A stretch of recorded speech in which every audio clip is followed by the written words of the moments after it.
Warning, this content is for entertainment and educational purposes only.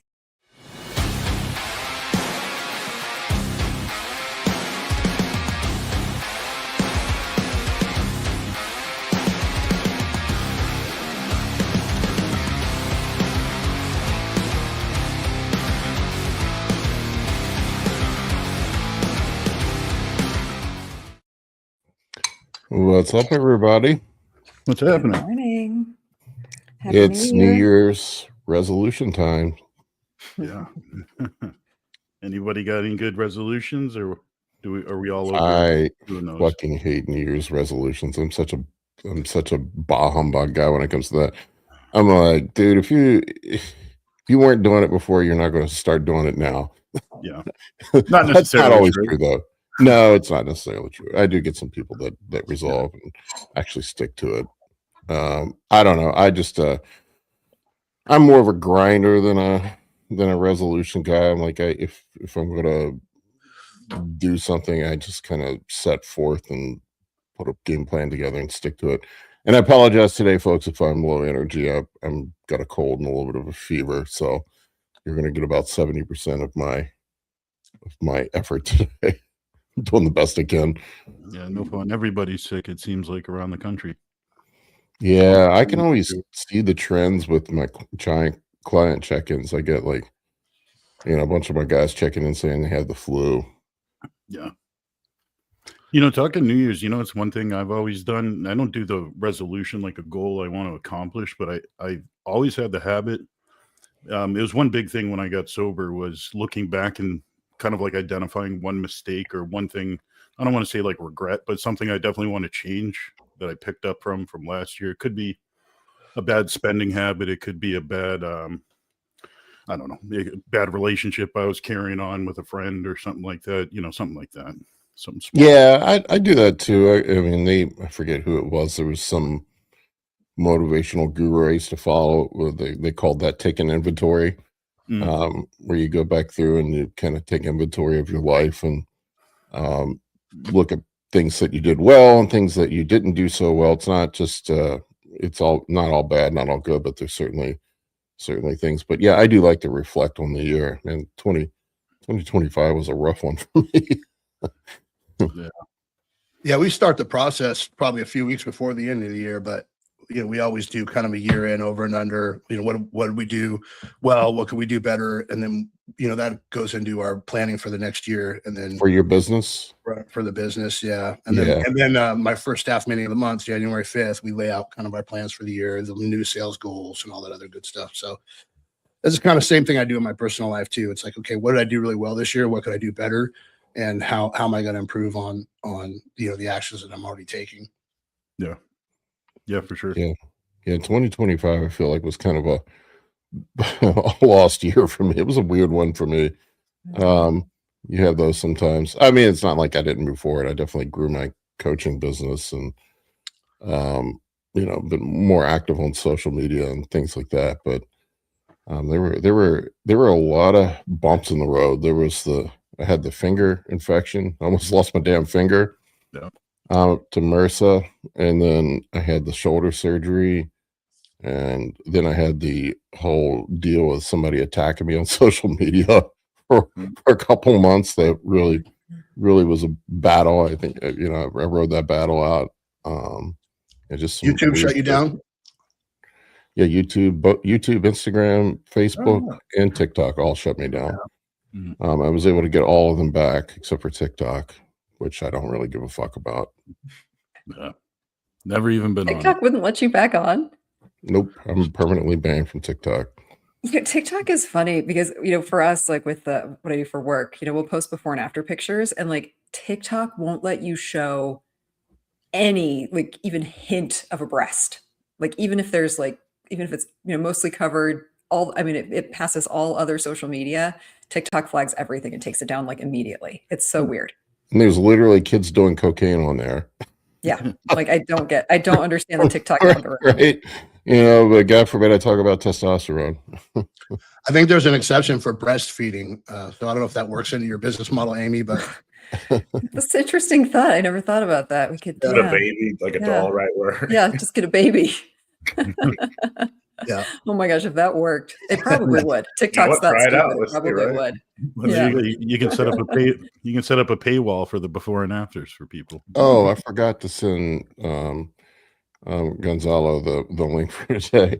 I'll send it over to you, buddy. If you're listening. Sorry about that, man. Yeah, I had somebody bitching last week in the comment section about how I kicked all the good people off the show, and I'm like, I never kicked anybody off. Well, one person, but Can't make them all happy, Paul. I just don't come on anymore. Oh, there's one of the good ones right there. Look at that. Justin Harris, clean shaven Justin Harris. Oh, there he is. I don't even recognize him without his Where'd the mustache. stash go, Justin? Did you get kicked off the force? What's that? Did you get kicked off the force? Your mic's not Oh, on, your Justin. your mic's not on, Justin. Oh man. I saw that tiny hand pop up. Yeah, right. Where did that hand come from? Oh, it's surgery.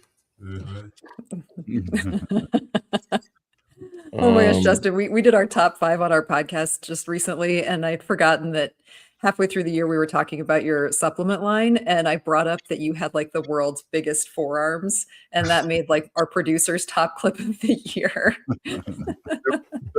Justin Can you does hear me have now? some big, That's am I better. done? Yeah. Okay. Yeah. What's wrong with that? Justin does have some big ass forearms. They're huge. Yeah, well, I wish they would have went to my chest or something else. I don't know. I guess if there's ever a forearm contest, though, I'm ready. Yeah. You and Are you Robin still- Williams. You still doing any of the arm wrestling or anything, Justin? I actually got invited to train today, but no, I haven't in forever. I mean, I haven't in forever. But I got invited to train today. I actually got invited to wrestle also, which I haven't done in like 30 years. So I've been going to do to. it. What's I've that? been going back. I've been going back to jujitsu here and there. I went yeah. snowboarding between Christmas and New Year's in Colorado, and so You now were that in my weight's down, You didn't call me? well, it was a surprise anniversary gift for my wife. Oh, it was our fun. 23rd anniversary. Where'd you guys go? Vail. Nice. Yeah. Oh, it's, It's like no it's gorgeous, snow right but now.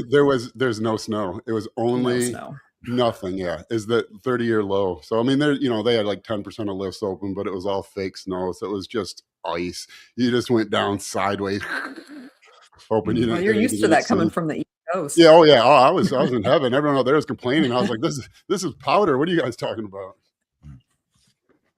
Yeah. I have Always one of never my been. favorite questions. Oh, I've that never tourists been will ask. skiing. What's the favorite question? What do they do with the fake snow in the summer? People ask that, like legitimately ask, like, what happens Really? to the fake snow at the end of the season? Oh my Like, god. or what happens to the man-made snow? I'm like, it's water, it melts.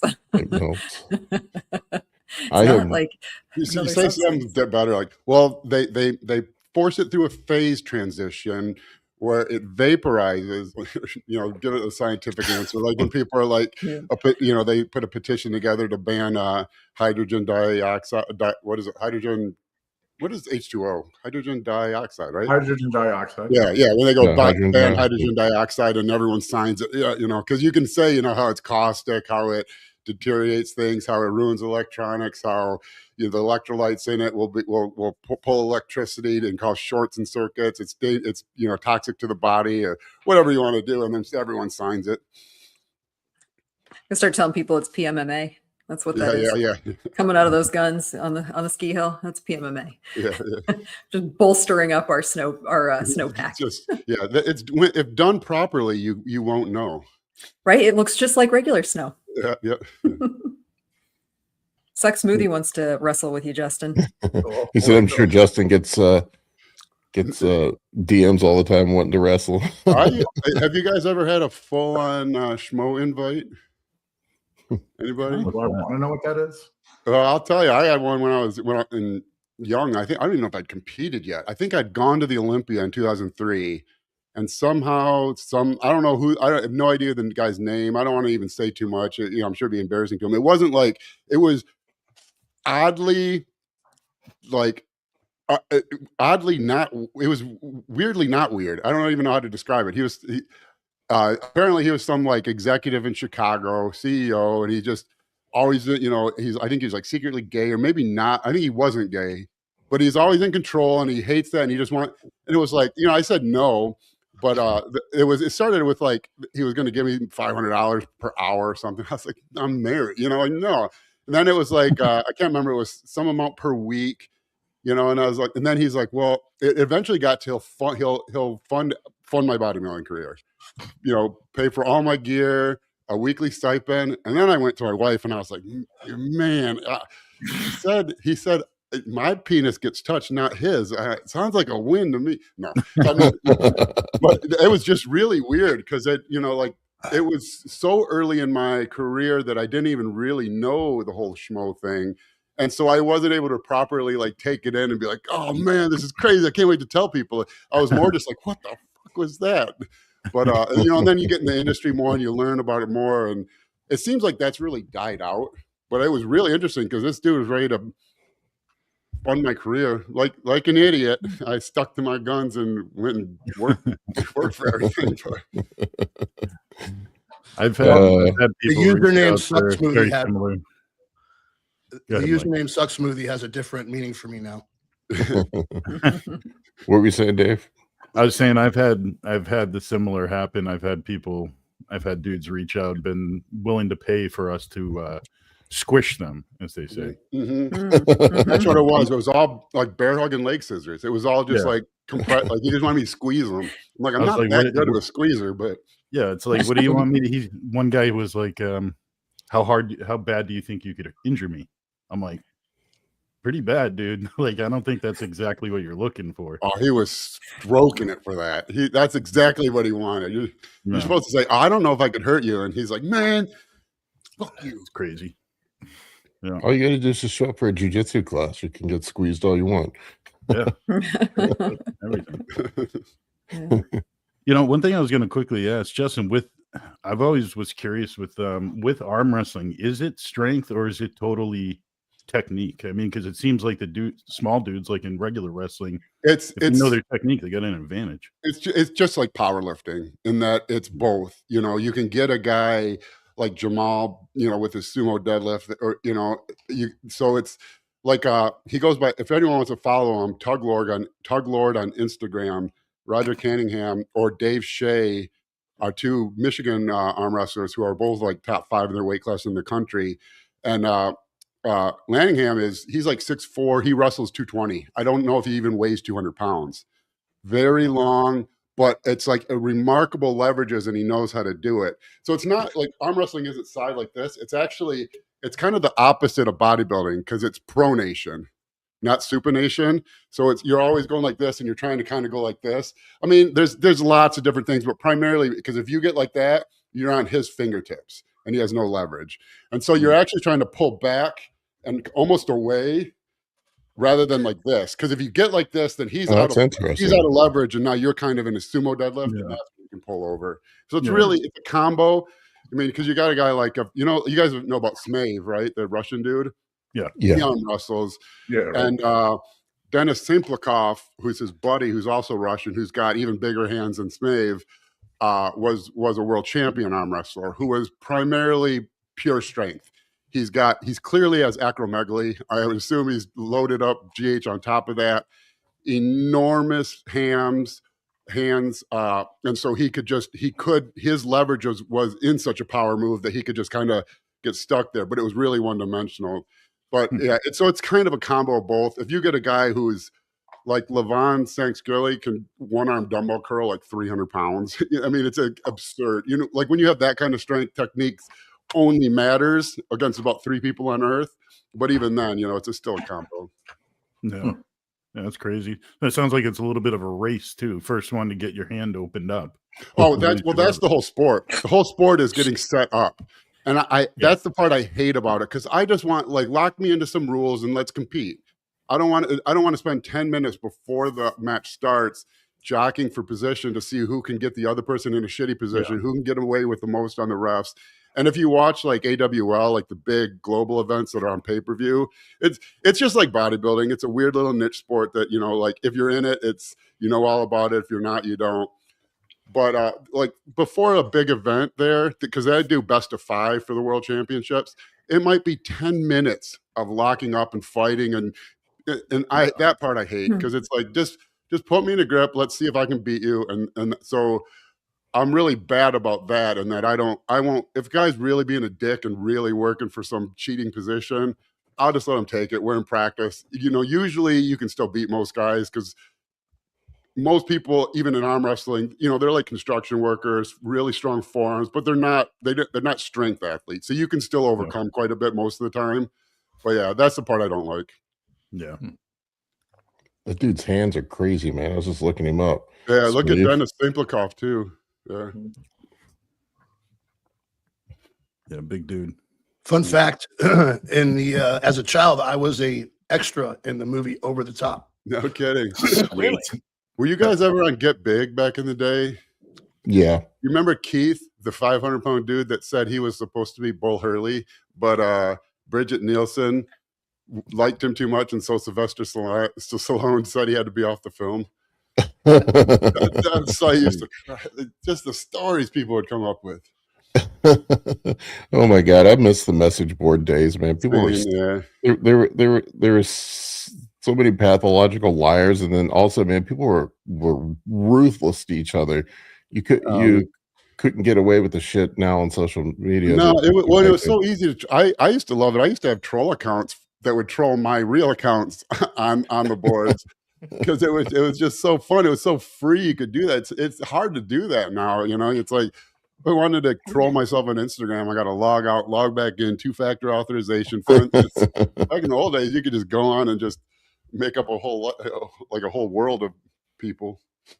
Oh, the early days of internet anonymity. Oh yeah. I remember. There was also. There was also some great information on there. I remember John Meadows and Dante and all these guys that were Chad so Nichols, because it was a discussion board. You can still comment on posts, but it's not a discussion. It's just like politics or anything. It's if I post something, then there's some section of the comments that like me and they agree with what I say, probably whether it's right or not, and some people that don't and they disagree, and there's no actual real discussion. With the forums, there was no, like, you weren't posting it on your own page, you're posting it to the ether, and so it wasn't like, it was just way different, way better for discussion.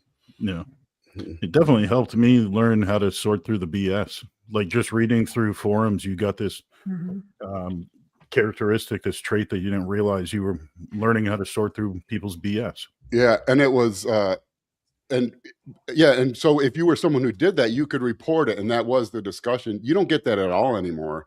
It's so bad now, and I've been saying this for years, that it's almost to the point now, and I would assume it's like this with a lot of like kind of technical or niche or sports or whatever, is if you know what you're doing for bodybuilding and you know how to put on muscle, it's worked for you, you're not online all day trying to give free advice away. You're prepping for a show, you're coaching your clients, maybe you're a sponsored athlete, so you have all this information, but there's no value, there's no point in giving it away for free on the internet, because you're already, it's your career, or you're purely a coach and you know how to do it for other people.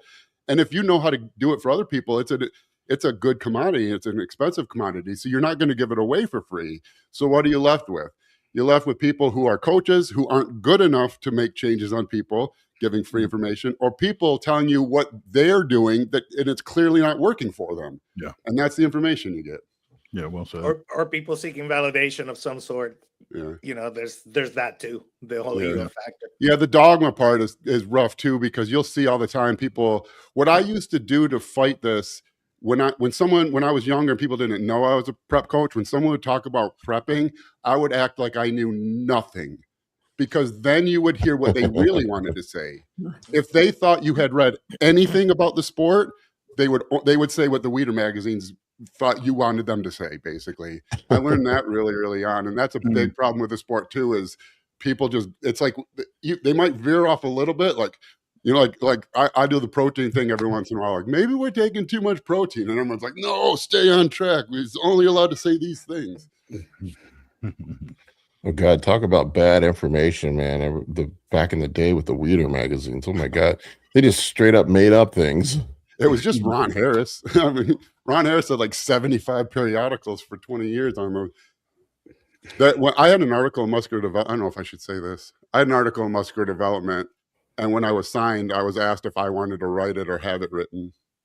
So I assume most were ghostwritten.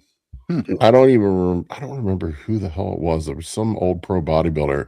I read an article about his training and diet routine, and he said, he was like, "What is this? Yeah, This is not at all what I do." yeah, And there was It was usually there.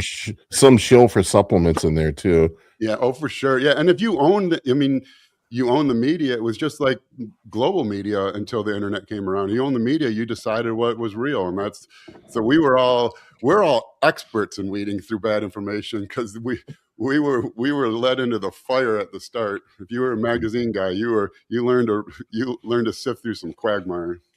Oh, and everybody was natural too. Nobody was Oh, yeah. on gear. Well, sometimes 6 weeks before a show, you might put a D-ball in the same room as you or something, but.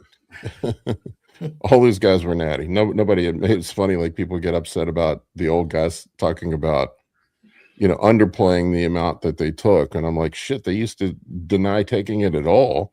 Yeah. Well, it's definitely worse now with the internet. I mean, we used to have the magazines. You'd only have so much to sort through. You couldn't comment live on it. Now you got everybody just passing bad information or, yeah.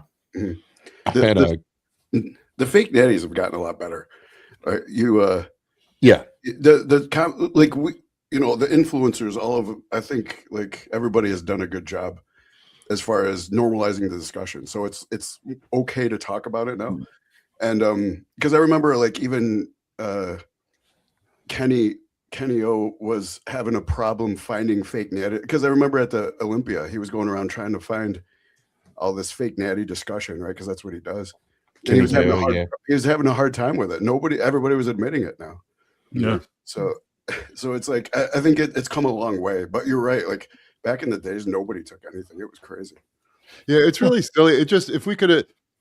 The world's so weird with drugs. Like you ask. Growing up, I would have before I knew anything, steroids seemed worse than heroin. Yeah.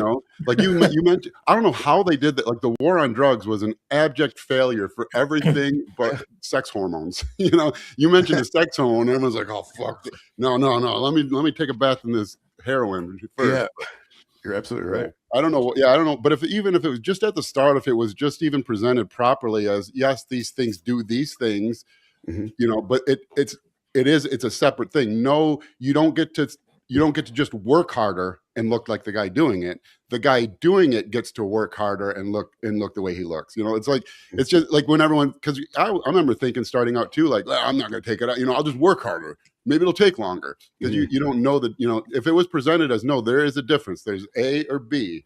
If and you don't get to B from A, and if B is done properly, it's fine. It's within the range of a lot of other things we do for long periods of time in terms of medication. If you do it improperly, it can be very bad, and we offer no other information after that. Yeah. Very true. Yeah, I mean, people, we're kind of, I mean, there is bad information out now, but now we're kind of in the golden age of bodybuilding information. If you can sift through everything, there's definitely good information out there. Especially training. For the longest time, there was no information on hypertrophy training. It was all performance. It was really pretty much essentially for like field events, throwing events, and Olympic weightlifting was the only real deep research material you'd find. You'd find it like a weird thing on like leg extensions or some blood flow restriction. But the last 5 years has been huge for training research. I feel like I really like that.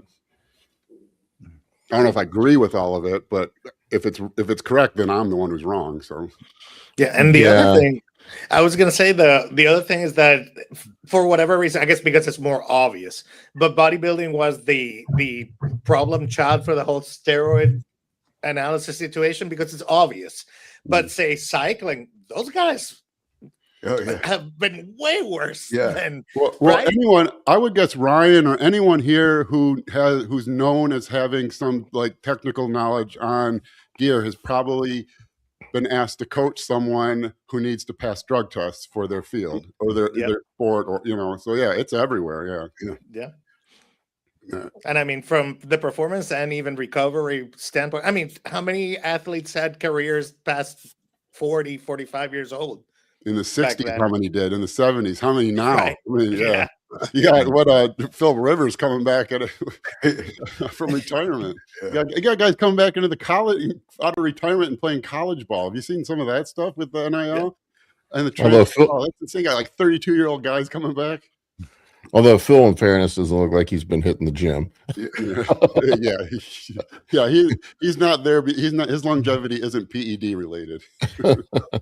Another one of the problems with the general population is that for some reason the medical community a long time ago demonized building muscle. Like we're not allowed to prescribe testosterone to build muscle or for performance enhancement. Right. So demonizing that when in reality the healthiest thing you could do, especially in a world where we have processed foods with dense calorie intake and calories are everywhere. If you think of it in terms of we evolved our mechanisms to deal for the caveman days when food sources were scarce, right? Now and since the Industrial Revolution, where food sources are superfluous, calories are everywhere. The healthiest way to deal with all those calories is to build muscle mass. That's what increases metabolism. That's what allows you to. Muscle mass is the most insulin sensitive tissue, right? So, and then if you go to aging, if you go to the deep age, like octogenarian years, muscle mass is like the best predictor for living more years after the age of 80. And for some reason, it was studies too that are pretty convincing on that. Yeah, for some reason, it's been demonized. So now people think like, oh, you want to do things to build muscle, like that's evil. And it's just the medical community took it in the wrong direction. It was like a whole bunch of nerds got together who got bullied by athletes in high school, and then they built policy based on that. We don't want anybody to build big muscles. It's just crazy. It's the opposite. It was the 80s was like peak. That was like Revenge of the Nerds, 84. That's when a lot of the steroid stuff kind of started going. Makes all sense. That all makes sense. That was the big nerd clash of the 80s. And if you look at Congress, like when they passed the Steroid Control Act of 1990, like look at them all. They're a bunch of nerds. Not one of them ever took testosterone or lifted a day in their life. And I wish I was more aware at that time, because seeing stuff on it now, it just seems weird that much effort and everything was put into some weird ass little thing that. Like what the real reasoning for? I mean, it's money somewhere. It's sports. It's who thought their team was better without it, or they could get away with it. Or I just wish I knew more about that. Yeah, it was crazy. Didn't George Bush own the Texas Rangers? Yeah, a big part of it. Or the W. Yeah, and Biden was one of the biggest. His lawyers wrote those documents, the Steroid Act and the one in 2003. What was crazy is that the FDA, the DEA, and even the American Medical Association suggested that they don't control testosterone and anabolics. They suggested they don't, and Congress went and passed that law anyways. Just like what you're saying, Justin. Like there was some other influence there. Something was put. Now the reason they used was freaking baseball. They said that. Oh well, we don't. I mean, if you can look at direct quotes from Biden at the time, he said, "Well, what about baseball? We don't know if cheating in sports happens. What if people don't show up to baseball games?" That was the reason that they used for controlling, for gatekeeping one of the most beneficial treatments, one of beneficial medications in the history of medications. Like testosterone is insanely beneficial. Yeah. So like, I mean, what made them do that? And just like you're saying, now everything in politics is none of it's real. It's you have a bunch of money. You want these certain things enacted. You're going to give me a huge donation, knowing that if I get in, then I'm going to owe you to push for that. If I don't push for that, it's very bad. I'm not getting elected, but I also owe this guy this and this guy that, and he owes me. And that's all it is. And so somewhere someone was going to make more money for their family. They felt if steroids were illegal, whether it was because they thought they could still get away with using it, or they thought but that's all it ever is. It's somewhere, and probably not even a politician. Probably wasn't Bush. It was probably somewhere, probably like 8 degrees of separation. Some dude somewhere was like, man, I can sell this club for like a $3 billion profit. But if we get, steroids are legal, this team's going to be better, and I'm going to lose $1 billion on this club sale. Yeah. It's the whole world. You can apply that same argument to the medical research too. Mm-hmm. Yeah, very similar. Yeah. I mean, for sure. Yeah. Pfizer's right in this area. And so when I graduated grad school, I was kind of looking, physics is, what is there something I can do at Pfizer? And, talking to a few guys there, and basically what they said, I can't remember the exact numbers. There was something, they're like, it's 2 billion minimum to before release for new drug, or before FDA trials for a new drug. And 10% of them get through. So we're $20 billion deep before we ever produce a new drug. It's like I can add a hydroxyl group to an SSRI, or make an SSRI a new SNRI, and for $5 million it's in trials and it's getting approved, and don't do anything, but I keep my job, and they got a new drug, and they got 7 more years on a patent before it's generic. And he's like, what can I do? There's no, I want to do cool cancer research, but there's no money. Statistically, it's a $20 billion loss before there's any chance of profit with this with a new drug. I don't remember the exact numbers, but it was outrageous like that.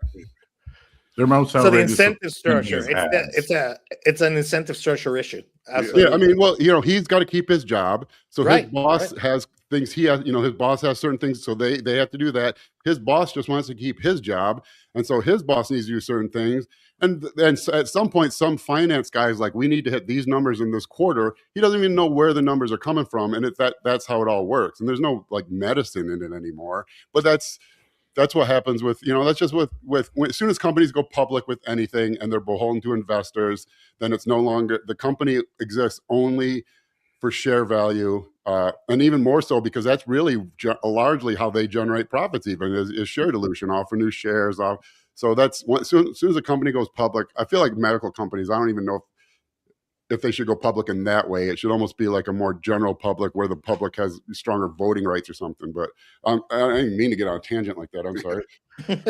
I mean, it's good information though. Like you may have just answered the question, like right there. Is that the reason why the Steroid Control Act was signed?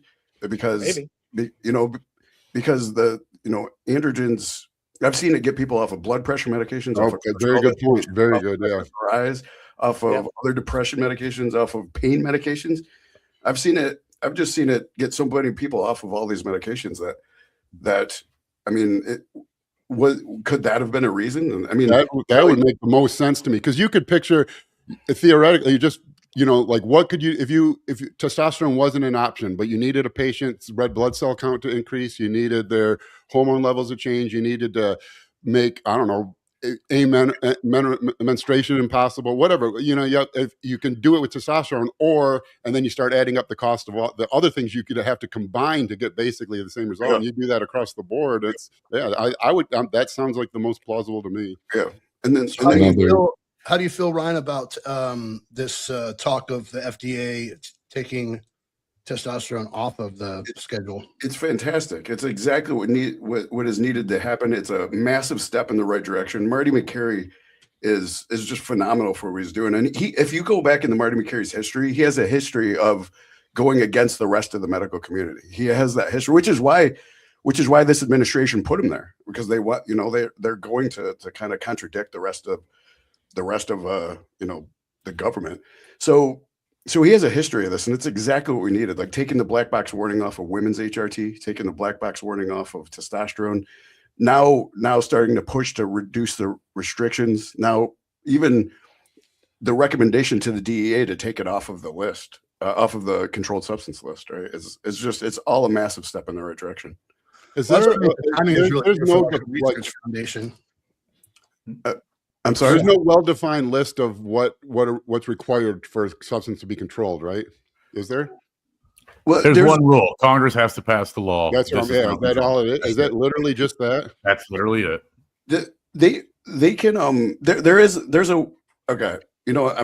What I'll say is I was reading about, and I'm not positive, but I was reading about there is a way to. Well, it's the same way. Like I think. Marijuana was just reduced to Schedule 3, right? And they did that without Congress passing the law. So they can do like with the right steps, and I'm not sure exactly what it is. It has to do with the DEA agreeing and all these other, like, I think they can do something for it, but yeah, I mean, probably the best and easiest way to do it, Joshua, is just like you said, is have Congress actually take it off the schedule, the controlled substance list. Yeah, so here's the definitions on the FDA website. Schedule 1 are drugs and substances or chemicals defined with no current acceptable medical use and high potential for abuse. Schedule 2 are substances or chemicals that are defined as drugs with high potential of abuse, with use potentially leading to severe psychological and physical dependence, but may have some medical use. Schedule 3 are drugs and substances that are defined as drugs with moderate to low potential for dependence, and have less potential as drugs for Schedule 1 or Schedule 2, but also have medical potential uses. You need a mathematician. You need someone with some experience in set theory in there, and you can just say, in the set of products that have no medical uses, this does not exist, does not belong to that set. Well, that's probably Schedule 1 things literally have legitimate medical. That's wild that states that in there, and it's just not even a consideration. So I'm saying the timing is right for, putting together a research foundation where, it's industry funded by our industry. We can fund some research that can make some arguments for a lobbyist to take to Washington and get some of these things done. But you can't do that without the research, and you can't do the research without the money. And who's going to fund studies on our cohort? Nobody but us. That's not to hijack it, but that's the long-term goal with Troponin IQ, is that we'll already have that information localized, and we can run real-time research studies on anything. We can say subscribers who asked for this type of diet, subscribers who asked for a push-pull legs type routine, follow, what was their so users that self-reported following this type of diet 80% of the time with this type of training routine, we can follow them for 6 years with no check-ins. They're doing it themselves anytime they log into Troponin IQ. That's the long-term goal with it, is the research aspect. We can get a complete because we'll have all their data. See, it's not like people even have to sign up for a research study. We can say, Troponin IQ gave this type of diet, a carb cycling diet or a fat loss diet or whatever parameters you put, and you can trace it back to the launch of Troponin IQ and say, users that did this, they self-reported this, their progress was self-reported as this. And, we haven't done any of that yet. As we get into that, I don't know what we'll have to do with, as far as if you're officially in a research study, I think you have to accept approval. I don't know with epidemiological studies for large populations, because I know there's, when they're doing, studies on 30 million people, they're not getting 30 million signatures. So I don't know how all that works, but yeah, that's kind of the long-term hope. I don't know if we'll get there. I'll get there, but I think that concept is so could be huge for the industry, because it's the only way we'll get the type of information we want. In traditional research studies, asking people to come in once a week for 12 weeks and do one set of leg extensions or whatever is just not getting us the information we need. And are you guys uploading blood work? Yeah, you can. Yeah, upload blood work and I'll interpret it, or Troponin IQ will interpret it, but it'll interpret it the way I would. So you've got real data to track. Oh yeah, no, yeah, and that's always the goal. The goal has been basically get enough users so we don't lose money, because it's expensive to run the developers on. It's absurdly expensive, but we're there. So, and that's the goal now, is not fall off, not de-exist, don't turn into AOL or whatever. We're early with AI, but we'll be the first one collecting data in this sphere, in bodybuilding and in fitness. It's pretty cool. So yeah, and so that's the long-term goal with it. It's gonna, it'll need to be much bigger and have more people involved to get to that point, but that's the long-term goal. That's great. Yeah, Justin, we'll have to work together, because that's one of our goals too, is to start actually doing the research. And just like Mike said, we're going to have to start forming a way to fund the research, not only for some of the exercises, but also, for instance, new ranges. The ranges are just and that's what confuses a lot of the people for testosterone ranges, right? And what is actually optimal. And that's the thing too, because you'll have all the data. So whatever is collected in your profile in Troponin IQ, if you blood work, I'm sure we can have a setting where you say, when you upload blood work, would you like this to remain on your profile for referral so you will want that, because you'll want me to be able to look back and be like, well, this has changed. This is showing a trend in your blood work, but then all that data is there, everything. So we know what that person's self-reported scale weight has changed every single time they've entered it and asked for a new diet, because you change your profile, and you need to update that, or I'm going to be giving the wrong information. The information I answer at Troponin IQ is based on your profile. And so they're not only encouraged, they're not going to get the best information unless their profile is up to date and accurate as possible. And so we'll have the most accurate information too. It's just a big undertaking. Hey, Justin, can somebody donate their data voluntarily just to help with the project? Is there a way to? Oh yeah, we will for sure. Absolutely. We'll probably have to. We're not there yet. We just broke the, to where the developers are paid for entirely with Troponin IQ. And so now we're putting all that money into new developments. Like we have body scanning now. I'd like to get so you can upload photos. It's too hard. We have to have, if you have a Troponin IQ and you have the body and you use a body scan, you see there's like a silhouette that you have to put your frame in. That's the only way it can, and it's getting better, but it's really hard to judge because people want body fat percentage. And if anyone's following me, I hate body fat percentage, but that's what they want.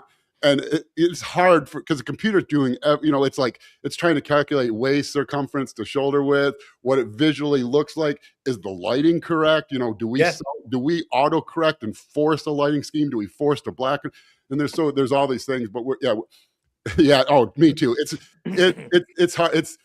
If you don't have any muscle, you feel good though. If you don't have any muscle, it's dead on. I'm learning how hard it is, how good we are as coaches. It's hard when you add muscle to the system, but if you don't have much muscle, it's good. If you have a lot of muscle, it's getting better, but it's hard. We have that. Anybody if you just want Troponin IQ, you can go right now. There's massive prompt button, there's shredded prompt button, and there's a cent prompt button. That's $300 worth of ebooks that you get free at the push of a button just by being a member. If you're an asshole, and a lot of people are, you can sign up for $29.99, get $300 of ebooks, cancel your plan, and leave. I think you're missing the true value because those ebooks are nothing compared to the reason I'm giving $300 of free value away is because there's $30,000 or more in the actual Troponin IQ. I mean, I use it because it knows stuff. I wrote an article on something 20 years ago where it was my center of focus, and I spent 2 weeks studying for this article. It knows it as well as I did in 2006 or whatever. I vaguely remember writing the article, and I could pull most of that information, but it knows it like it's September 4th, 2006 or whatever I wrote it. And so I use it all the time. I'm like, shit, I know I wrote that article. I can't remember. How did interleukin 15 work? It remembers it. So, I mean, I think it's an incredible resource. I feel like almost I underpriced it and people don't realize the value, but again, the long-term purpose is large data sets, and we can't do that if it's inexpensive. Well, I'll tell you what, I went on there just to screw around, spent my $29, and I didn't think I was going to keep it, but I'm keeping it because it's kind of fun. Yeah, I think it's, and I can't tell people what to spend their money on, but if you use ChatGPT for anything, basically what you're getting is ChatGPT, but only from an expert's point of view. If you ask it for peak wiki stuff, sometimes it'll give good stuff, but sometimes it gives garbage. I've seen cut sodium to zero because when we were training Troponin IQ, I wanted to see what the other LLMs would say, and they would give completely different approaches for every peak week. Some of them would be pretty close, pretty standard. Some of them would be like terrible. Some of them would be cut sodium. Some would be sodium load. Some would be cut sodium. Then like things that would not only not work but would backfire bigly. But with Troponin IQ, that's what you're doing is you're saying, okay, in this little subsection, LLMs are great. If I want to know how plastic is made, it knows all about it. But if I want to know, really in-depth area, like I want to know something about brain surgery, I don't want to know what any person has ever said about brain surgery on the internet ever. I want to know what the leading brain surgeon says about brain surgery. Sure. And so Troponin IQ, that's what you get. Eventually, also, I would like, someone mentioned Coach IQ in the comments. We own CoachIQ.com also. And we're in development of that. We're working with a couple coaches currently. And there's actually, I don't remember the number now. We have a lot of coaches using Troponin IQ to coach. And it will. I mean, we had one guy who's won 13 shows with his clients using it entirely. And he even gave a review. So he's not even ashamed of it. He's just 100% plugs their check-ins in. So we're working on a check-in format that'll be plug and play with Troponin IQ, Coach IQ. Yeah. So all this stuff it's in the plans. It's a big undertaking, but yeah. I'm sorry. How many sleepless nights have you had staying up working on this? I've lost 80 pounds. Yikes.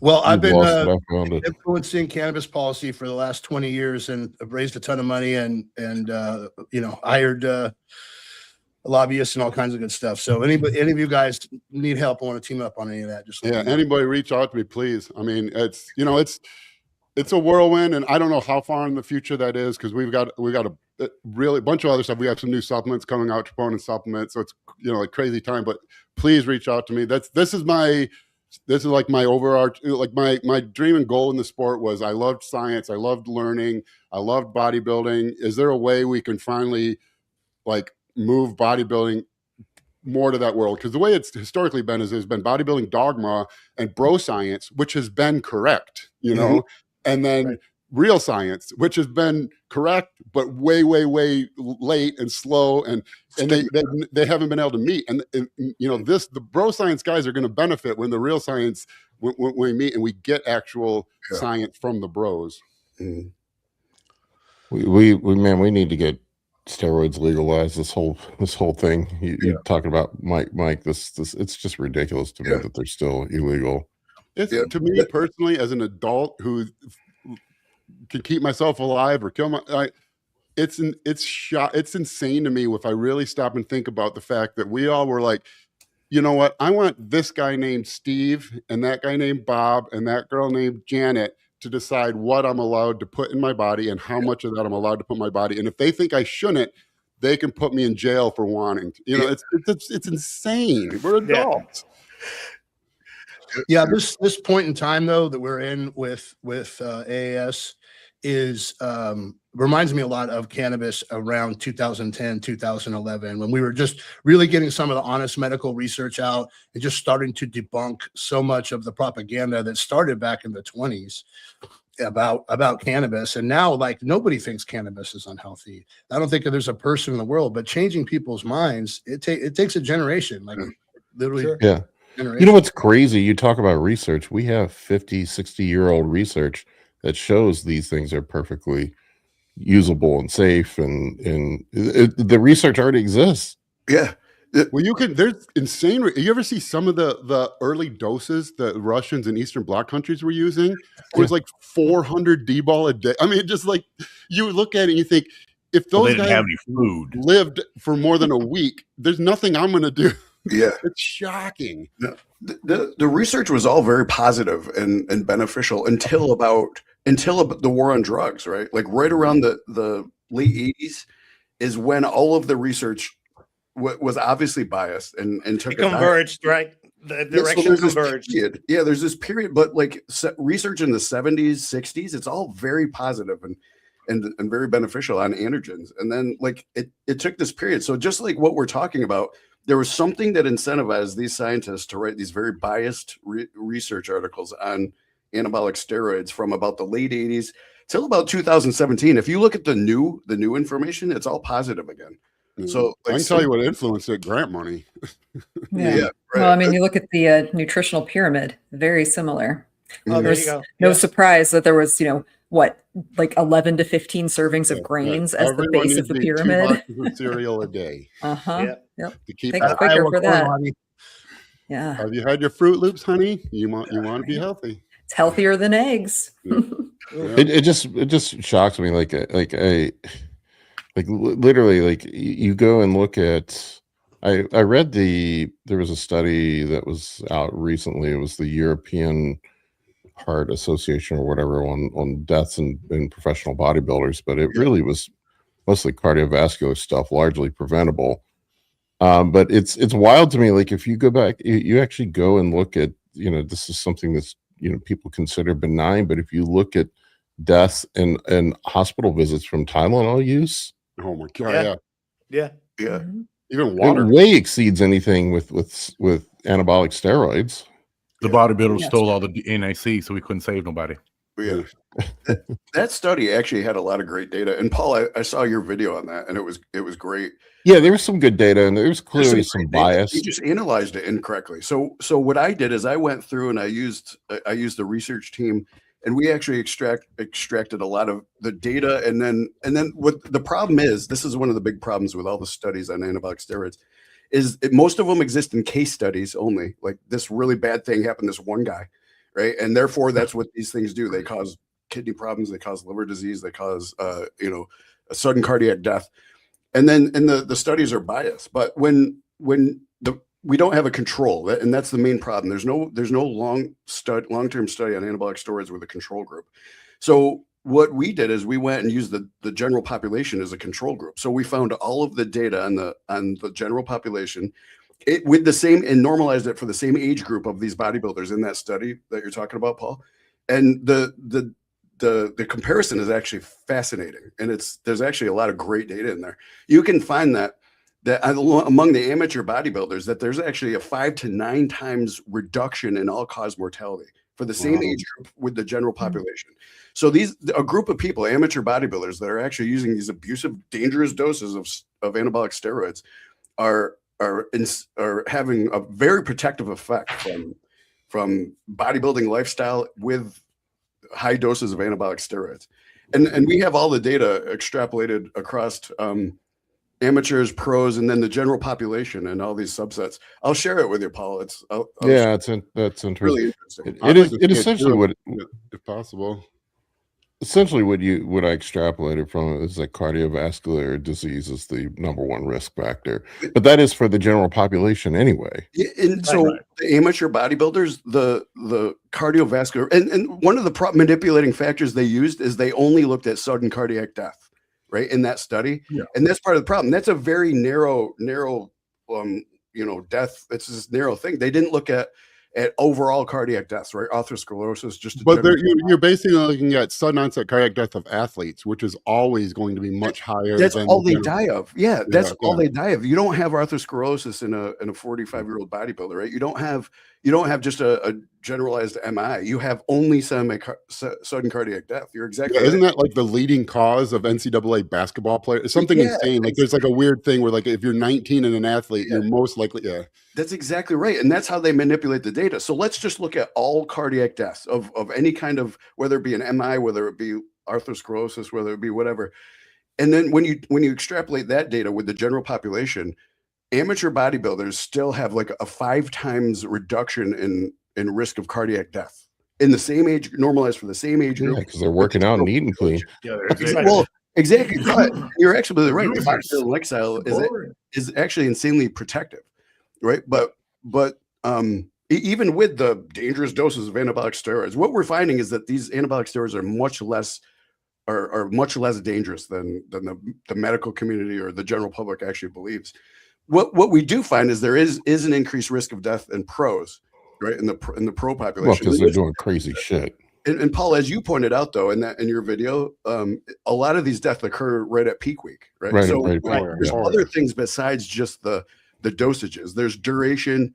There's the water manipulation, right? Kidney factors. Yeah. I mean, dehydration, electrolytes. You're on a razor's edge. You're at risk of hypokalemia, hyperkalemia, hyponatremia.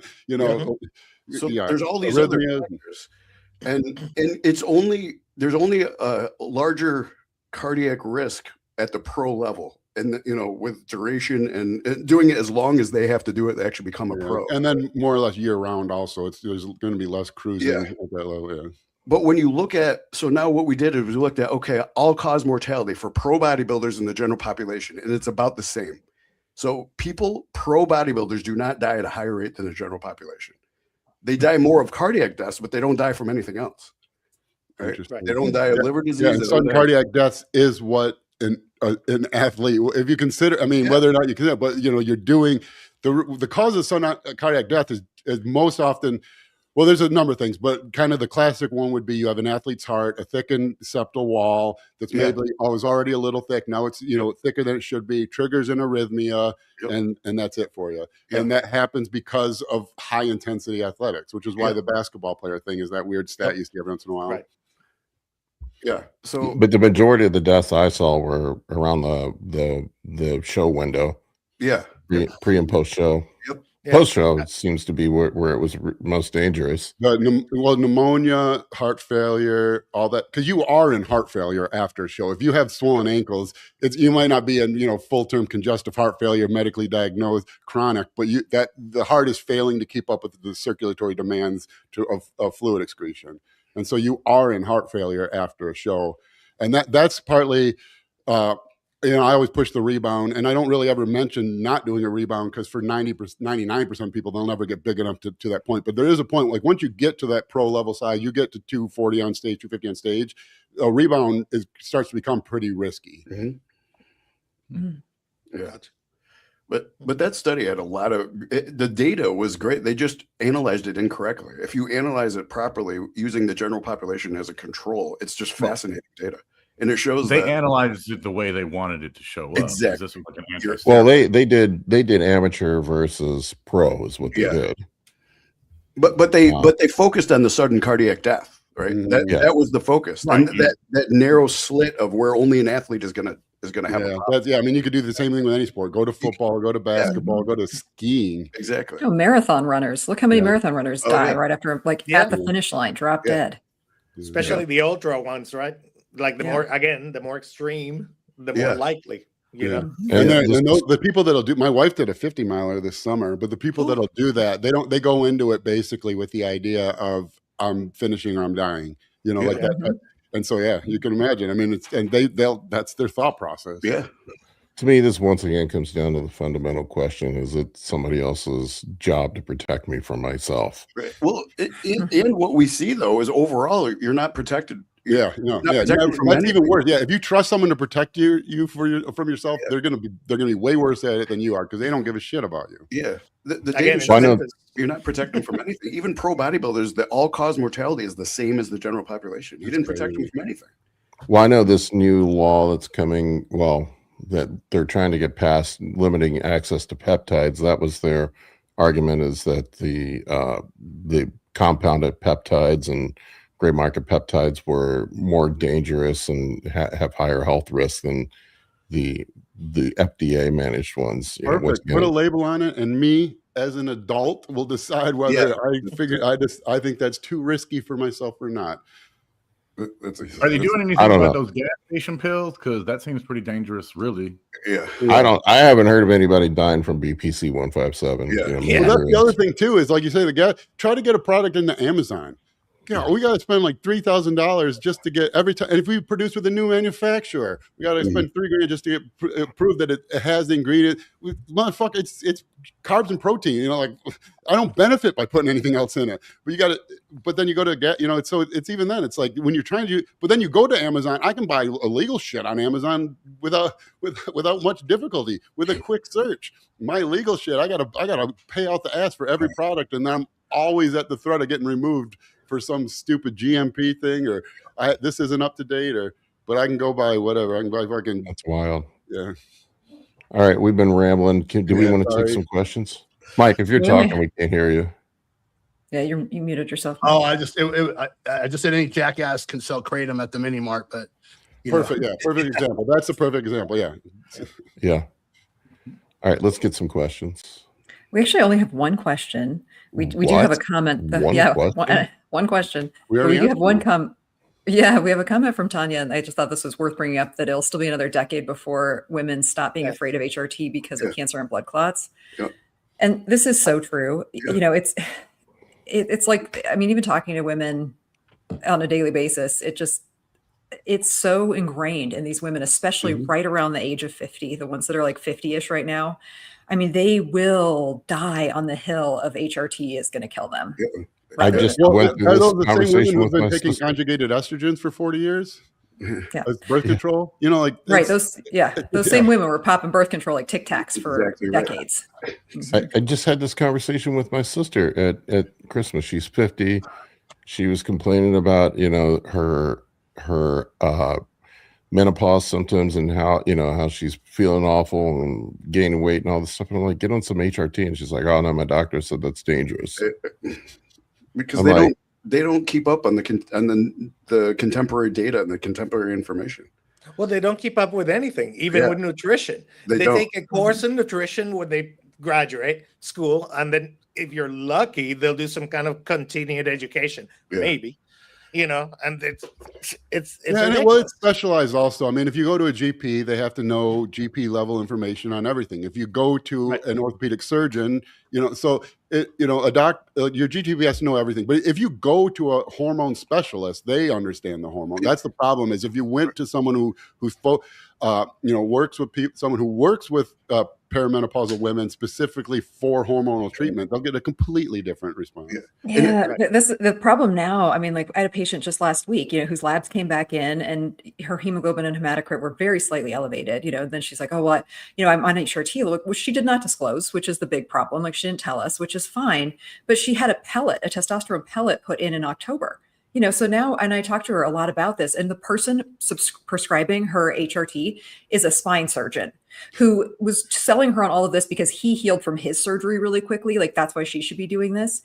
I mean, it's the most backwards HRT protocol I've ever seen. And now we're at this point where she's having surgery in a week with us. And like, I can't really adjust anything because she had this pellet. Like, I mean, if we took the pellet out, the job is done. It's been in there since October. So they're doing estrogen pills twice a week. I mean, it's so backwards. It's like, but is a doctor, and is claiming to be a hormone specialist and then claiming even more so to be a specialist about surgery and hormones. And here we are, One of my clients was an actuary or something, but one of the things he did was collect data on prescriptions. The leading testosterone prescriber in Pennsylvania in 2008, this is a long time ago, was a dentist.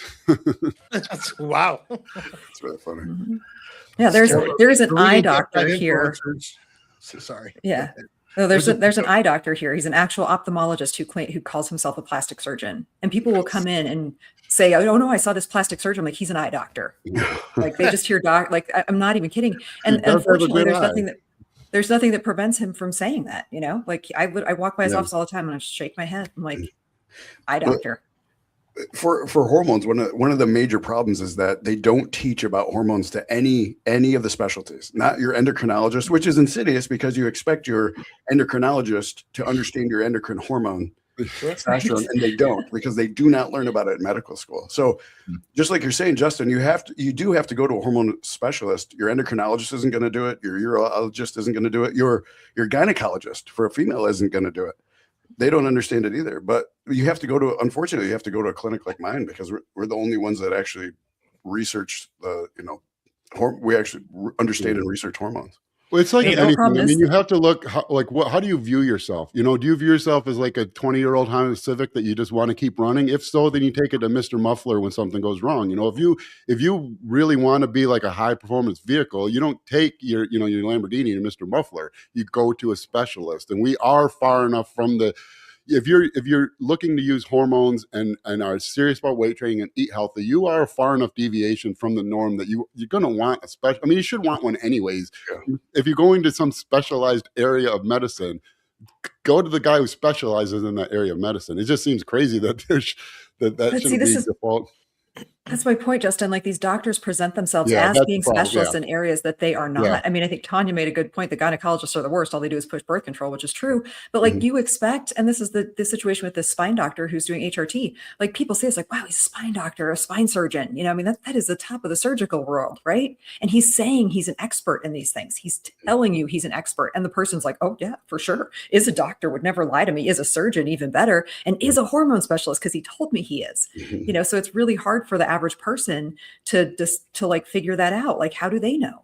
They don't. Right. They're like, great, I did my due diligence. This person is super qualified, and then they're not.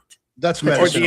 Or the average person might be trying to find out that information and ask their GP, and the GP doesn't know, and inadvertently becomes a gatekeeper, right? Like, no, there's nothing we can do for you. Boom. Yeah. And then they're like, well, I asked. We're a bunch of juice heads, guys. Yeah. on that, I do want to clarify. Anytime we talk about doctors, I always feel like I have to clarify because I know some very, very good physicians. Obviously, for sure. I hate that as a sport. Yes. As a sport, we only I wish we put after we do that thing. I wish we also focused on the good doctors. Because there are good ones out there. And the problem is, I'll see a lot where people you read online. And they just assume their doctor's an idiot, which sucks because that doesn't help your medical experience either. But right. No, and I work for a doctor. I mean, there are amazing doctors out there, but that's what is so frustrating because there's incredible doctors. I mean, my doctor is an incredible board certified plastic surgeon, and I've got people coming into it a janky tummy tuck from an eye doctor. Oh man, when you find that right doctor who's too smart to talk to normal people, and you're pretty sure he's somewhere on the autism spectrum, but he's never been diagnosed, that's your surgeon. Those guys run the world. Yeah, I mean, there are incredible doctors out there. Yeah. Our chief medical officer shits on the rest of the medical community all the time. Like we do it together. So it's like, yeah, I mean, a good doctor will know the rest of the medical community doesn't understand what they're doing. Yeah. Well, you say like statistics. There's statistical outliers everywhere. 85% of the population is in this little group, and the same with doctors. But there are those.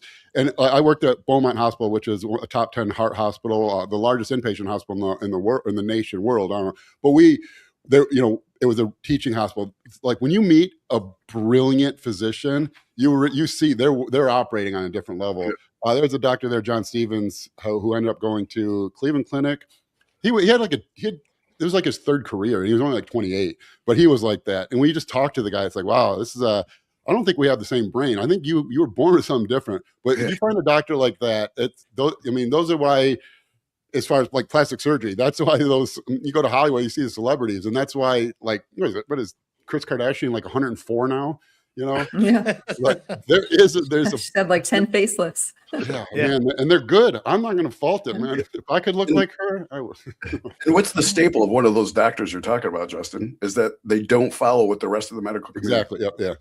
Mm-hmm. Yeah. I mean, you can't lead if you follow what everyone else is doing. Yeah.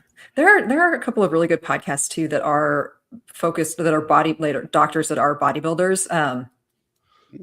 Barbell Medicine is one of them, and it's two physicians. And there's another one, I can't think of the name. They're one of them is an obesity doctor, and the other one is a surgeon. They're brothers, and they actually understand our demographic and talk a lot about it. So it does exist. Like these doctors are out there for sure. And we don't help ourselves as a community. Like that guy who said a bunch of juice heads. Like he's saying that because a lot of people are just talking juice heads, and so we don't do that great for ourselves. So I mean, it's a two-way street. I knew when I was 300 pounds, when I was walking into a new doctor, it's impossible for them not to have some level of prejudice of me being a meathead, whatever they view that as. And so, we don't help that much either. Yep. John said Dr. Dwayne Jackson is a good one too. Yep. Yeah. All right. Well, that started a tangent. We do have one question though, if we want to ask it. I can't believe we don't have any more questions. People. I know. It's fire up the questions. Yeah. No time to ask one. Here's our one question from Jermaine Ingram. Can I do injectable YK11 once daily pre-workout instead of twice daily? Switch to Tren. Jeez. I don't know a ton about YK11. Dave, I don't know either, but I was hoping someone did, because YK is the one where every once in a while I run into someone who swears it was amazing for them. And I don't know if it's because it wasn't YK or... Right. Steve has been talking about it a lot lately. Yeah, he says it's Anadrol-like is what he's saying.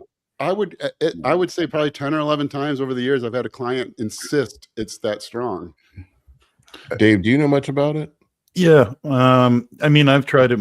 I've used it myself in the past, and I can say it's touted as like a myostatin inhibitor as well as something that can be used. Know that. Yeah, and something I call bullshit on all the myostatin inhibitors right now. Sure. But when you look at myostatin inhibitors, you look at peptides like follistatin or YK, which is kind of almost more like an anabolic too. It does give you a performance boost immediately taking it. So, I mean, my opinion on answering his question is honestly, I'm not a fan of things that, whether they're orals in the off season, like having a consistent blood serum concentration, taking them in morning and night. I just want to get my performance boost out of it and take the most from that exposure. So I would just say, honestly, I think you should just try, pre-workout, see how that works for you. I know it's got a short half-life. I mean, I think it's like 6 to 12 hour range from what people tell you. I've heard people say it gives you a nice strength boost. Yeah, it certainly does. I felt it was more like Winstrol because after a while I got a little achy sensation, from it. Yeah, I've heard it can dry you out. Yeah. What kind of strength boost? Like 10 pounds, 5 reps? What are we talking about? I mean, for me, it kind of felt like my strength increases. I don't know how to equate it. Maybe just a Would it be couple like noticeable, like Anadrol. Really loaded strength increase? Say Is that it just again. like you just really bloated one day and you feel really good, or are you like noticeably like adding a 5-pound plate to every exercise? Yeah, I mean, it's more of like a CNS hit. Like I didn't have to wait for it to build up. Mm. Once I take it, it's immediately noticeable. Kind of like Anadrol. Like you take Anadrol and you're going to notice it right away. Yeah, but my opinion is just you don't need twice a day. Just use it as a good pre-workout for a gym enhancer and take from that. Yeah. They use it localized, like bilateral, anything like that, or just systemic? I didn't. Yeah, I mean, I just would put it in with the rest of my oils and mix them, and just take a pre-workout. Gotcha. Yeah. Interesting. Yeah, and I've used I've used the oral and the injectable, and I find them to be the same. Not a big difference. Okay. Justin, Jeff thinks you should run for president. Then you can sign executive orders for PEDs. Do any of you guys have ambitions to do anything political? No, I don't think so. I hate politics. I mean, if I would, it would just be I just don't politics. I don't know. If I went into, I would go into politics, but I would go into like every other politician and know that it's a way to build wealth. And yeah, I mean, it's just shocking. I mean, like these people to appropriate wealth. Yeah, but I mean, like it just blows my mind. These are people that live their own life, have their own family. They don't care about you. I mean, just like you don't care about someone you don't know. You know, you have these really, really strong political beliefs because you want them to pass because you believe it will benefit your life. And so you think these people in power feel that same way, but they don't care. Their life's benefited in totally different ways through totally different mechanisms, and it may or may not be benefited by passing any legislation that benefits you. Now, sometimes their life is benefited and they make money, they make new connections, they gain new power by passing legislation that benefits you also. And then you think they're a great leader and they care about you. But it just so happened that the paths crossed, that they got to build wealth and build power by doing something that you thought benefited you. But there's no other correlation than that. And it drives me crazy that we put so much thought and care into it. And at its heart, it should be, as government of the people, for the people, by the people. But politics just aren't that way. Anytime to get elected, you have to be a ruthless, brutal, lying, money-hungry scumbag. I mean, you almost have to. I know. I've helped fund a very good friend of mine from grad school ran for Congress, and I helped fund his campaign. And you could see immediately that going in with the idea of I want to be a good steward of capital for the people is a guaranteed way to have no chance of getting elected. Yeah. No, you have to be Machiavellian. You have to have a Machiavellian approach to what you want to achieve, and be okay with that. Yeah, because ultimately you're going to bed at night and closing your eyes with whatever it is that you did. Yeah. So yeah, I'll never be a politician. No, not gonna happen. Well, philosophically, I don't know a businessman alive who hasn't read The Prince. So I think, you have to, there's a Machiavellian approach that's appropriate in a lot of aspects in life. That's hard. Everything is a balance of how much of your integrity you care to hold versus how much it sucks, but that's a reality. And that you're in any field that you're an expert in, you're selling your expertise to people who aren't experts, and you can take various leeways with that, and the only kind of limitation is your own moral compass, and I think I say that because I think from what I know of everyone here, I don't think any of us are the type of person who's taking clients and not sending diets and just saying fuck you, which is a common thing in coaching. Or we're all here trying to actually we compete. Our competitors, or we're competitors. We care about the sport, but in business, like we said with the pharmaceutical companies, it starts that way. But once you get big enough, there's no remaining link to that anymore. It's people performing a job and they have numbers they have to hit, and that sucks. I know some supposedly top level coaches that will send people a template diet and PED plan, and then they never hear from them again. There's one pretty well known coach who, what was the old Excel format? XLS, like 97 Excel? Yes. Yeah. They not only send the same diet, it's the same. They haven't upgraded the Excel format. I still, every once in a while, I don't know if it's been a couple of years probably, but every once in a while, I'll get a client who say they've worked with this coach, and I go, okay, and they say, you want to see the diet? I'm like, sure, send me that XLS file. And it is same Times New Roman, written once, 1997. And he's not like a big name, but it's like it's a kind of person who doesn't have to advertise being a coach because they were a successful bodybuilder, and so some number of people are going to pay them no matter what. And for anybody who wants to understand how politics or business works, I would strongly suggest reading the 48 Laws of Power. I mean, it's kind of Machiavellian, but it's anything Robert Greene, really. It's basically the handbook on how to be manipulative and evil, and if for nothing else, to understand when you're being manipulated and how people are taking advantage of you. That's why it's probably an important read if you're going to be in business.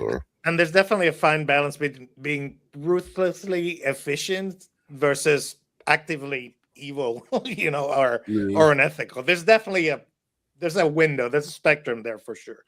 Well, one of the problems that stinks is like just in general, economics isn't a zero-sum game. Obviously, we didn't have iPhones when I was a kid. My entire office is filled with wealth creating items that didn't exist when I was a kid. That's new wealth. So it's not a zero-sum game, but everyone views it that way. Everyone views it as I can only benefit if this guy doesn't benefit. Where the truth is, wealth creation isn't that way, and we all benefit the most when we all benefit.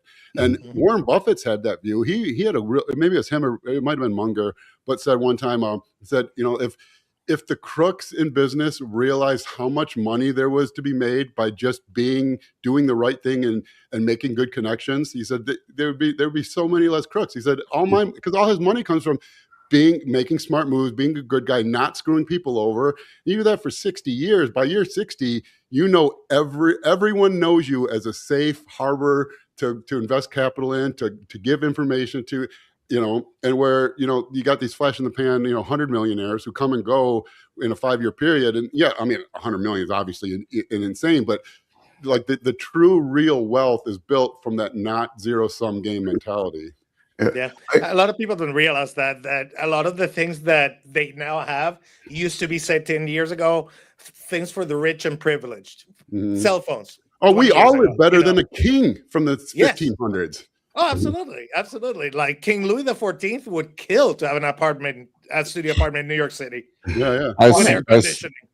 I see the Machiavellian stuff in the fitness influencer world where you see the guys that go the scorched earth and then they have the short-term flash in the pan success, and then people figure out they're a piece of shit. And then they get eaten up. Yeah. They have the quick success and then it goes away. Justin, you're totally right. When I was in prison, like a large part of the people in there were exactly what you're talking about. They're people who couldn't play a long game. They wanted that quick payout. Yeah. Right? But a lot of the people had decent businesses, and it's like, Jesus, if you would have just focused on this and played a long game and not screwed anybody over, then you would have had a pretty successful thing going on here. It just takes a long time to generate wealth. Yeah, you see that from Elon Musk. And I know people hate him, but he's kind of had similar says, like Tesla for the longest time didn't advertise, and they keep their patents open source. They don't hide their patents or anything. But he said, he's because of that mentality. He said they're the first one with that patent. They're already using it. They're getting it before everyone else. If when other people use it, that contributes to that non-zero sum. When now they're you want that because their guys are inventing new things. Yeah. And also with the advertising, he said, their approach has been build a better product. If our product is better than everyone else, everyone knows Tesla exists. We're an electric car company. It's a weird thing. If ours is better, people are going to buy it. Mm-hmm. And so that's kind of just like those two guys and hearing those things that kind of shape my view of business is that,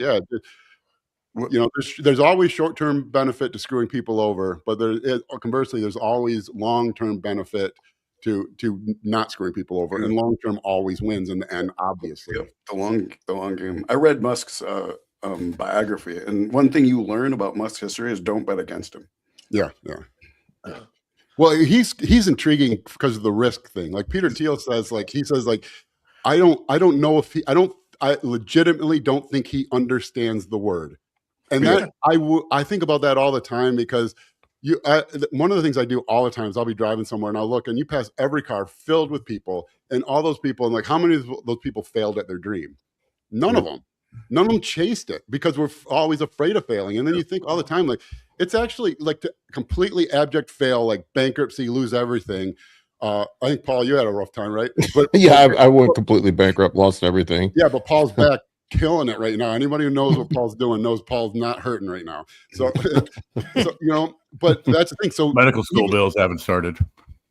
Yeah. But typically, like I always think that every time we're going to take a new risk with the business or stretch ourselves, and it's always like a panic. But then you think like, like fuck, I'm scared of being destitute. I'm not going to be homeless, so that's my general view with that is just that in general, just take the risk, sincerely make good products that do what you claim you're intending to do. Be sincere with it. And because of that non-zero aspect, if you create something that's beneficial, you benefit, other people benefit. And I think, I don't know, I could be completely wrong. And I'm sure there's someone who's going to pounce on that and build their $100 million company on my back next week, but it'll fail. Justin, you need like a firesides chat where you just talk to us for like an hour. I don't talk to anybody other than this. So that's what I'm saying. Well, I don't either. None of my kids can talk. So I'm like, well, this is kind of nice. But yeah, we need like an hour and a half of this. You get yourself a nice cigar, you turn the fireplace on, maybe a smoking coke. Let's do it. Give Justin a modafinil and let him go. Oh, Jesus. Oh, God. That's like at the Arnold. I start talking my sleep there.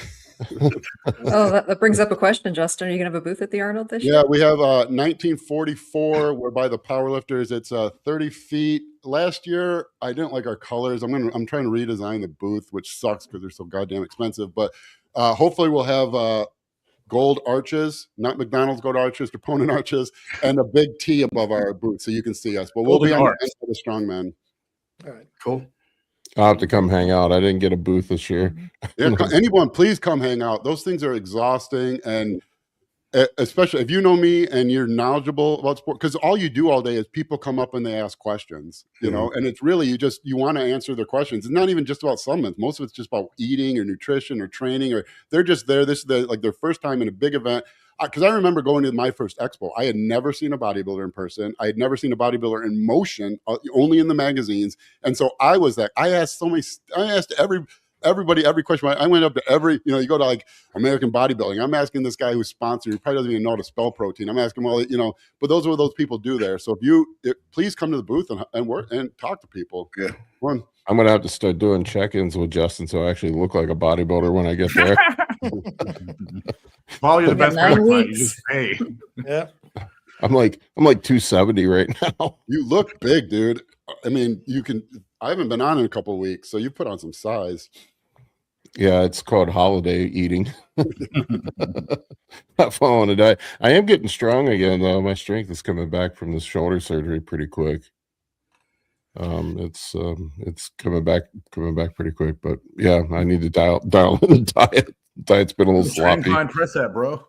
See, this is a great question on that same subject from Thomas. Is it useful to get a coach if your lifestyle or job prevents you from being 100% compliant? Yes, absolutely. A good coach will teach you how to be 100% compliant, even when you can't. Yeah, even I'll give you a good example. Like I have a ton of people that I have that are some sort of business professional that their job requires that they're going to be traveling like half of the time I'm working with them. Sometimes they're home. I mean, like I coached Amy's boss, Jason, and he's a great scenario where some of our discussions are about how to just get through travel, how to stay on plan. What's the scenario this week? Do you have a microwave? Or are you at an Airbnb? So some of those things you just kind of chalk up to like, hey, I'm traveling, my life's not conducive to my goals. Well, there's ways around it for sure. And it might not be 100%, but it's, getting 50% compliant to something that you were going to chalk up as a 0. A coach can help you with that for sure. What is it you told me, Justin? Be 90%, 100% of the time? Yeah, I mean, that's a sport. Yeah. Everyone they thinks either I'm going to eat my exact perfect meal, or if I can, I might as well just eat whatever. But it's right. If you're 90% good 100% of the time for a decade, you're going to get there. Yep. Just don't ever completely fall off. I always say you go to a restaurant and if I go to a restaurant, I'm not eating on plan, but there's a meal with 2 chicken breasts and rice. There's steak and baked potato, fettuccine Alfredo. It's if I pick the what are all 3? Is that what you're saying? Yeah. New York strip and a potato is not that far. 2 chicken breasts and rice is pretty close to. I'm not screwing my diet up. I can do that. I can do that anytime I go out to eat, and it's not going to ruin my diet. Fettuccine Alfredo, probably not on my plan. Yeah. Yeah, and I think sometimes you need a coach too to call you out on saying you're not being. It's not that your life's not compliant, complacent for you to, or I'm messing up the word, conducive to you to achieve your goals. You're just kind of being a little either lazy or you're not believing in yourself. Like there's ways to do it. I've had some really. You don't have to eat. You don't have to even be on a diet. If you are completely out of shape, not following anything, just start when you do go out to eat. Anytime you go to a restaurant, there's always a couple meals where you're like, I could get that one. You're not, it's rare that one's like, that's the only meal I will eat at this place. So take those 3 meals and just pick all 3 of them you're trying to decide on, instead of just make the deciding factor then calories or health, and pick the healthiest option. It's already one you wanted to eat. You do that and you save a couple hundred calories, and you do that 100 times and you save 20 pounds of fat or whatever it adds up to. I'm going for the Alfredo and the cheesecake personally, but yeah. Bread pudding. That's me. You No, have usually when genetically I go- gifted metabolism. usually when I go out, I'll opt with some sort of protein. Yeah. Whatever's the highest protein meal is usually what I look at. I usually get a steak. Yeah, me too. I'm too boring. Even when I try to venture out, it's like, man, that New York strip staring me in the face every time. It's hard to say no. Pineapple fried rice. The pineapple That is fried good. rice.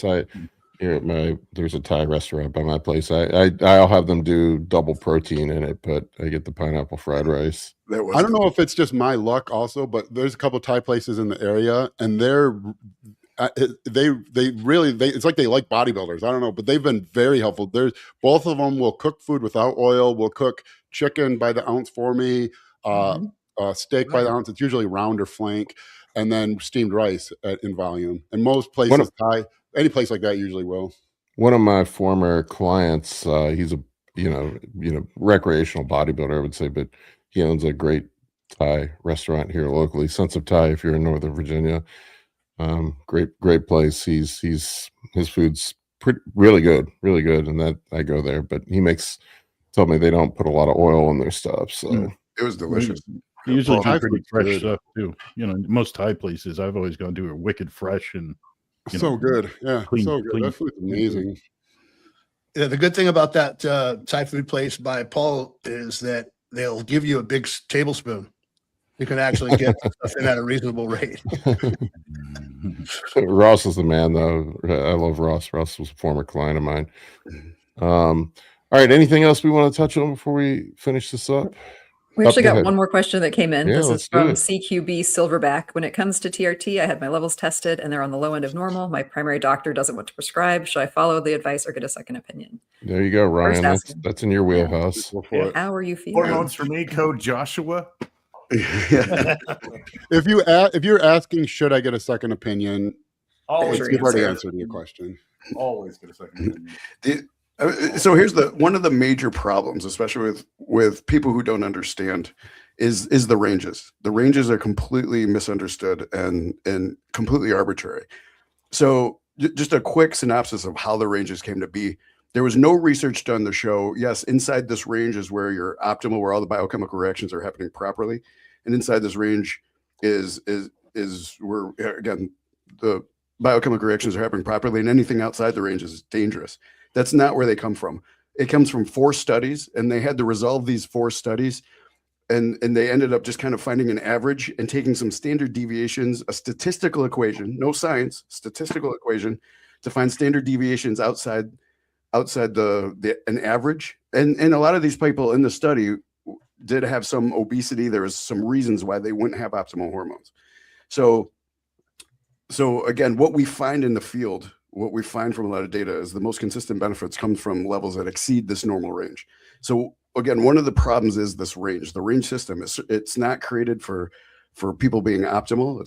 Certainly isn't created for athletes or people who are enhanced. It's objective, not subjective, and Right. hormone levels could seriously be subjective because it's really about your mental health as a That result. was really smart, Josh. Yeah. I do that sometimes. So Moments. and unfortunately, when you go to your doctors, your primary care, or even an endocrinologist, they don't understand this. They don't understand.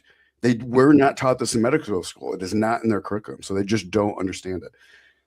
So the little information they do learn is antiquated notions and dogma from decades ago. So if you want real treatment to make you optimal, you're going to have to go to a hormone specialist, and we can certainly treat you. And we're among the best priced in the industry, and we can certainly help you. And to defend doctors, because I'm with Justin that they're great doctors, what your doctor is telling you is standard medical practice. If your levels are in range, there is technically nothing to do. So what your doctor is telling you is fine for his thought process, but like, like we just said, there's ranges. And that's why if you are in doubt about needing a second opinion, then you must be having symptoms that warrant getting a second opinion. Yeah. Ultimately, how do you feel, right? Do you feel low energy? Do you feel like libido's low?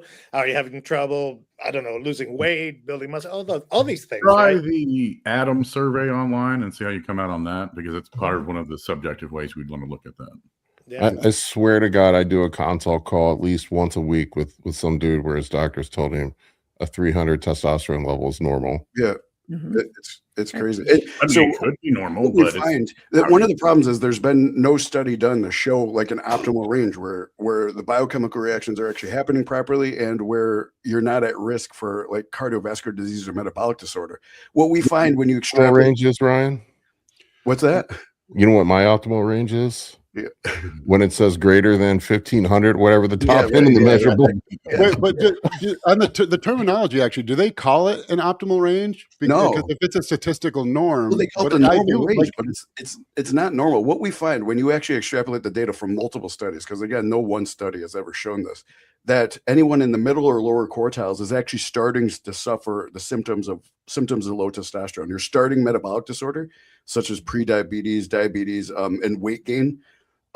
You're starting depressive disorders and anything in the middle or lower quartiles, and it's a little different for everybody, but you can see clearly in the data that it's not actually healthy to be below the middle of the quartile.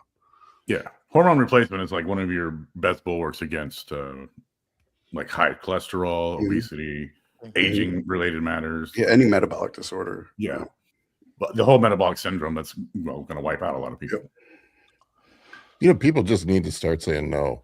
That's what when the doctor tells them they're bullshit like that. Like, no, I don't accept that answer. Yeah, you're absolutely right. Unfortunately, you have to well, they're locked in with insurance companies that will only go to certain doctors, and then if you want to change, this is what I told my doctor. I'm like, you're my consultant. You're not my mom. Right. Yeah. I'll take your advice. I'm paying for your expert advice, but ultimately, I'm the CEO of Paul Barnett. That's it. I've always said that. You are the CEO of your own health. Service for End of story. What's that? Concierge service for doctor, where you just that's what I use. Yeah, that's concierges. Yeah, those are good. And it's way more empowering because it's almost presented that way. Yeah, I use a concierge service. It's you spend the money, but it's worth it. Can I quickly play devil's advocate on that question too? Yep. Ryan, if that person, let's just say they came to you and the only symptom they had of low test was the reference range, what's your reaction to them? I mean, is there a point where the number just says it's just too low on paper, even though you feel good energy, good libido, like you say, good recovery? Is there a number where everything points to you're fine, even though it says 400, 300? Yeah, that's a good question. And, I would have to call that nobody's coming to us if they feel great, right? So we usually don't run into that, but yeah, I mean, we're technically not allowed to treat unless you have a symptom, right?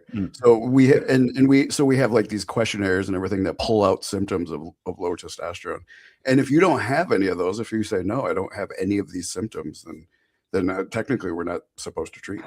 So yeah, if you're okay at that level, great. Yeah, right. But it gets worse.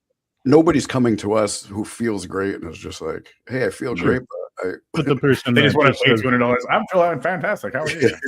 Yeah, just want I just look at it like someone needing a second opinion, and that they'd rather go to a specialist like you. And the only thing that they knew about having low test was the number, and they felt fine. So, but that makes sense. I mean, if you don't have symptoms, there's nothing to treat.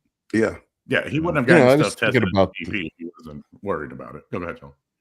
I was thinking about the decriminalization thing again. Sorry to bring this up, but I had Broderick Chavez on, I don't know, a couple months ago, and he brought up a really good point. And he's like, athletes should be like the potheads. Like potheads just got to the point where they said, "Fuck this shit. You're not throwing me and my friends in the jail anymore."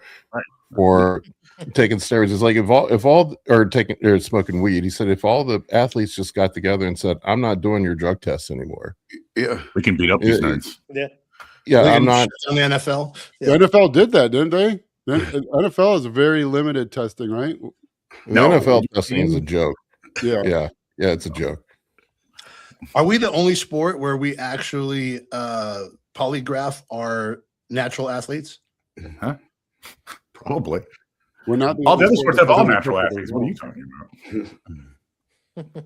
I'd imagine so. I can't Who think had of a one. polygraph? I'm very Yeah, imagine if That's what I was everybody saying, imagine if Who had a everybody in the Olympics got together and said, "Yeah, we're not taking your fucking drug test." Yeah. Yeah.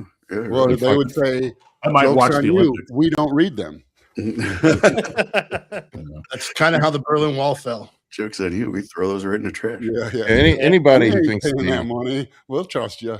Here's your joke. anybody who thinks the guys in the NFL aren't gear, I got another thing for you. Yeah. Well, I mean, what's his name? Who's that Bengals offensive lineman in the 80s who was like for the longest time regarded as the Munoz? He was like, Anthony Munoz? so he Oh, 'cause he did a weighed bunch of gear 270 he and weighed stuff. 277 when he played. Jerry Rice ran a 4.740. So Jerry Rice, the best wide receiver of all time, ran a 4.740. The best offensive lineman of all time, He weighed also had the 277. best 10 Sean yards. Perriman isn't even like a Hall of Fame. Sean Perriman's a good player, but he ran under 4.740 and weighed over 277. That's where those guys are at now. Natural talent, buddy. They don't take what you think they take, but they're all running stuff. Yeah. It's mostly test and GH. Yeah. I don't know how you would recover without it, honestly. Well, that's true. If you would talk about optimization, that kind of because they don't care. All they care about is the optimal. They want to recover faster. Be able to play. They want to be able to practice. Hold their size. Maintain strength during the season with reduced training, and so that they're not trying to do a grammar test. They just want that. And so that's actually a good case study for what would be optimal from an athletic standpoint. Yeah. All right, folks. I'm going to wrap this up. I'm I got this cold. I'm gassing out. I'm going to have to go take a nap. Oh man, hope you feel better. Yeah, me too. Call your doctor. Get an albuterol in here. Now the $1 million question. This is always where I was like, do I go to the gym today? Do I take off? You do That's feel where I'm better going. after. Get If those you have a endorphins. fever, the Endorphins. answer is Awesome. no. That's But where I'm what going. about my gains? Yeah, well, you don't just go get a pump. You do You because took you the get first that 6 little months off of endorphin last rush. year. You're still fine. The recovery takes longer, but you What does your coach say? What does your coach say? Did he go to the gym while sick? high rep deadlifts. I rep deadlifts. We're in. Well, I mean, honestly, though, I do feel if you just have a head cold and I'm going to go do like a PR leg workout, but if you just have a head cold, you're not running a fever. I don't think like an arm workout. I always do. Because I feel you feel good for about 4 or 5 hours after. You don't really feel sick. Well, If you have a fever, if your body's really fighting something, don't go. But yeah, I mean, if it's got a head cold, you feel I mean, like- my rule of thumb is puking and fever. I don't go. Otherwise, I go. yeah. You should have I know, diarrhea to puking that. for sure, fever. Yeah. Take a handful of NAC and hit the gym. It's like Ryan Parsons says there's a sauna too, which is always great afterwards. Yeah, take a bunch of YK. yeah. Get your strength up. Shouldn't be in the sauna with a fever either. YK Yeah. before and after the saunas. Yes. All right, folks. A whole lot of bad We'll- advice. a whole lot of bad advice. Don't listen to us. All right, folks. We'll see you on the next episode. Thank you for joining us today. Everybody. Bye. All right. Adios,